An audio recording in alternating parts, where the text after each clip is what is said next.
Yo, 10 shots, 6 blunts blowing through the session. Dragging on a split, free and dragging on a cliff.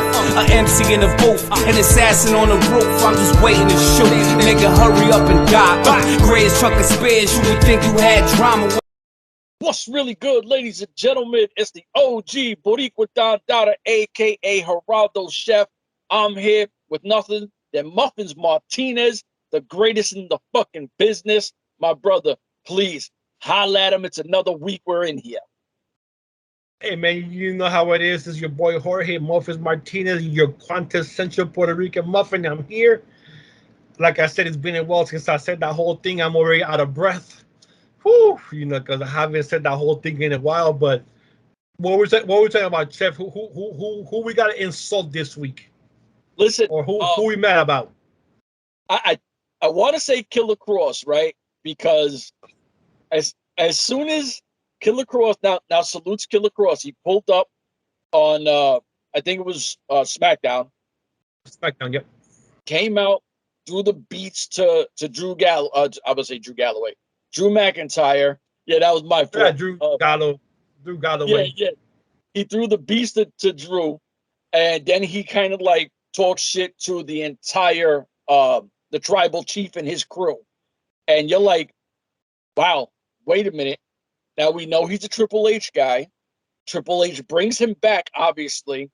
Now, no one can tell me that he's not at the top of the card right now, because as soon as he comes in, he takes out Drew, which is one of their top guys, and he goes right at Roman, their unstoppable top guy. So they're bringing him in as the face, like arguably to fight the face of the company and Scarlett Bordeaux. Now, as MLW people, he had a show that he did, I think, in June that we got to wait for September, right? So the last week of July, he pulls up in WWE. We're not going to see his stuff in MLW until sometime September, maybe October. So you're like, here goes the thing that MLW does that's frustrating because guys aren't even here. There's also a debut who, I'm not going to say his name, but what I will say, he's part of Fourth Rope, which is West Side Gun's thing, and he's been on AEW Dark like 3 times already. So you're like, yeah, he'll be there tonight too. You know what I mean? So you're like, okay, well, this is what happens when you tape and push things too far back. Everyone that's on there are going somewhere else.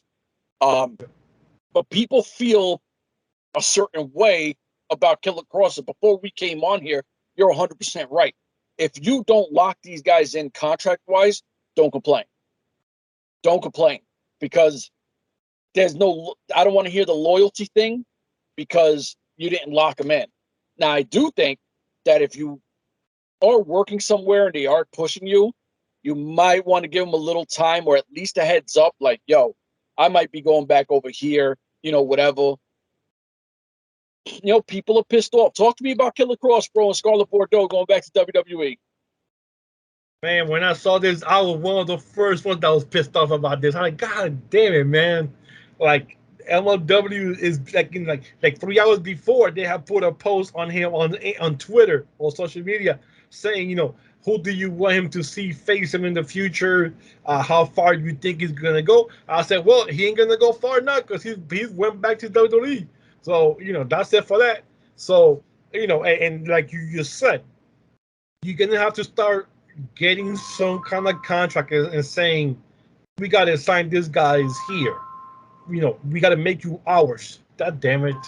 So, you know, so he comes there. You got to start signing these guys long term, at least for a year. Get them a year contract. Give them something to say, okay, this is how much we're going to sign you for. You could be here. You could wrestle lower places than ours, but nothing bigger than us. And no, you know, no WWE, no AEW, no all that stuff. Or stuff like this is going to happen. We just saw Bandito. For example, Bandito, now he's going to wrestle Hammerstone down in September for MLW down in Atlanta for the Super Series, right? So They were supposed to wrestle back out in June or July for the N.W.A tapings. And a couple of days before that match, Bandito got hurt in Mexico, so he couldn't wrestle there. And then we fast forward. Well, Bandito wants to sign with Impact. Oh, he's gonna sign with Impact now. Blah blah blah blah. And then yesterday you see this pop up. Oh, he was gonna wrestle in MLW against Hammerstone for the title in September. So I'm guessing, well, damn, maybe he's gonna hold off on signing with Impact until he gets all this stuff done, because he already had, word of mouth saying, I'll give you my word, we're going to have this, and then sign with him. If that happens, this is the time right now to kind of veer him off and say, yo, we got a better contract for you here, sign with us here and we'll go forward. We have some different ideas for you here than there. So, you get what you get.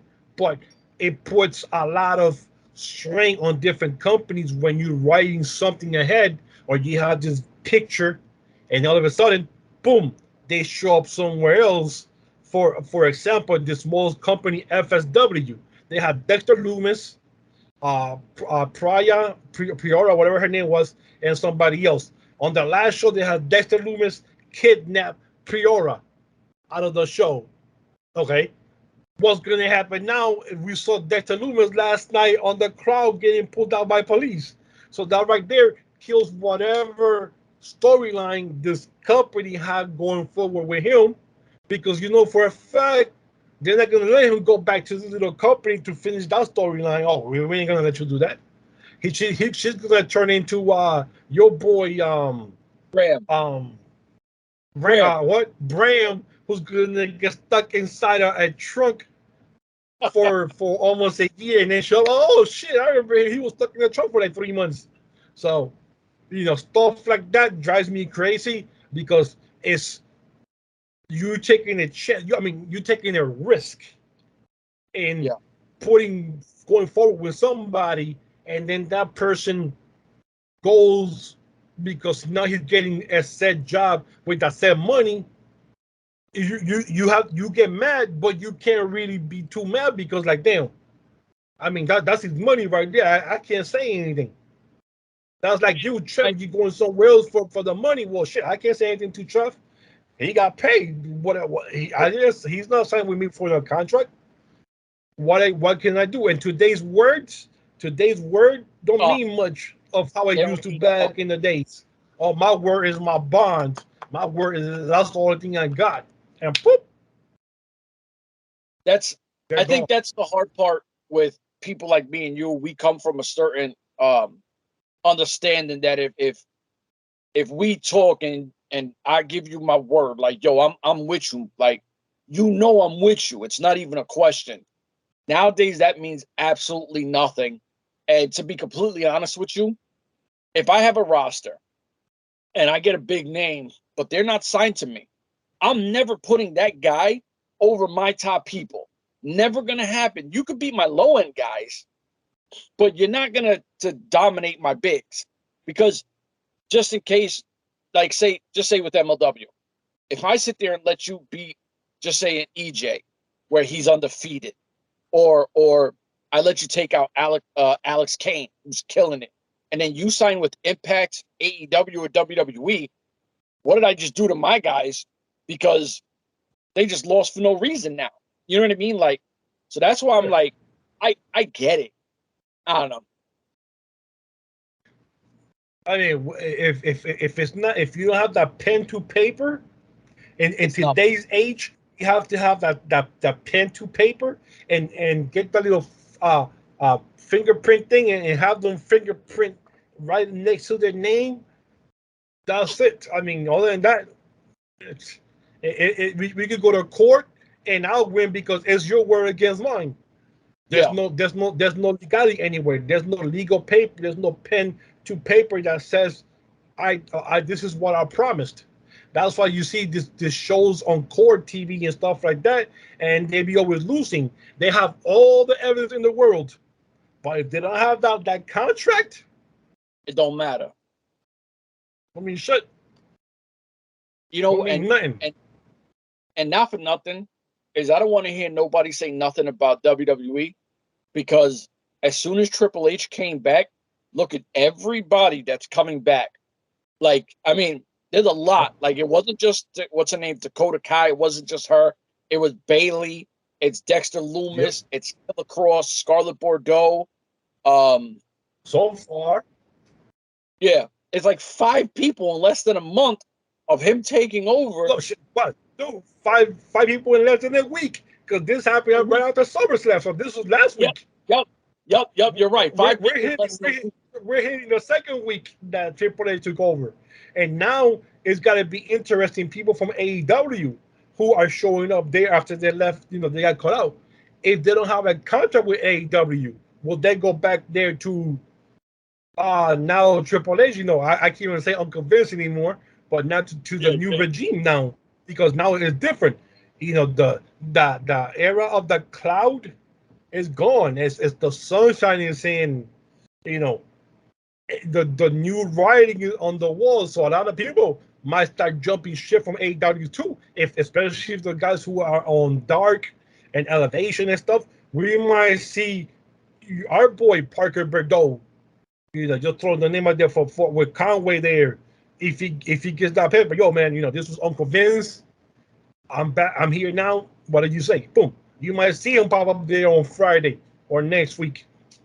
Yeah, I mean, and that's the thing where people. It's weird because I never thought I'd be able to, like, just think about what we said. We're talking WWE, and Vince McMahon had nothing to do with it. I never thought that conversation would ever happen. Dude, I'm pushed. I'll be 50 in 2 months. My whole life has been under Uncle Vince McMahon. Yep. Okay. Saying that he's not there is like mind-boggling to me right now. Like, I have to get my brain has to get rewired just because I've been under the Uncle Vince spell for all my life. It's been Uncle Vince from the announcing to the ring announcing to being a commentator to being on top and then, you know, taking over the company. I've seen the man like evolve into from down here to the guy, everything for wrestling. You know, and I'm gonna tell you this now. Bray Wyatt is coming back to WWE. I'm telling you now. I didn't know I thought he was gonna stay out of wrestling, do movies, but with everything Triple H is doing right now, my heart is telling me Bray Wyatt is coming back to Triple H. I'm telling you. Yo, once Uncle Vince left, everybody who was fired, everybody who worked there before that said, I'm never coming back there again, those that never changed to hold up, maybe there's a chance I might go back. Because, you know, the Uncle Vince is not there anymore. It's a new era now. So the nevers turn into maybe. I'm waiting for the phone call. I'm throwing out some feelers out there. Let me text Triple H real quick. Hey, what's up, bro? Yeah, I know it's been a while. You know, I was mad, but yeah, I'm good now. What you want to do? Everything's good. Everything's good. You know.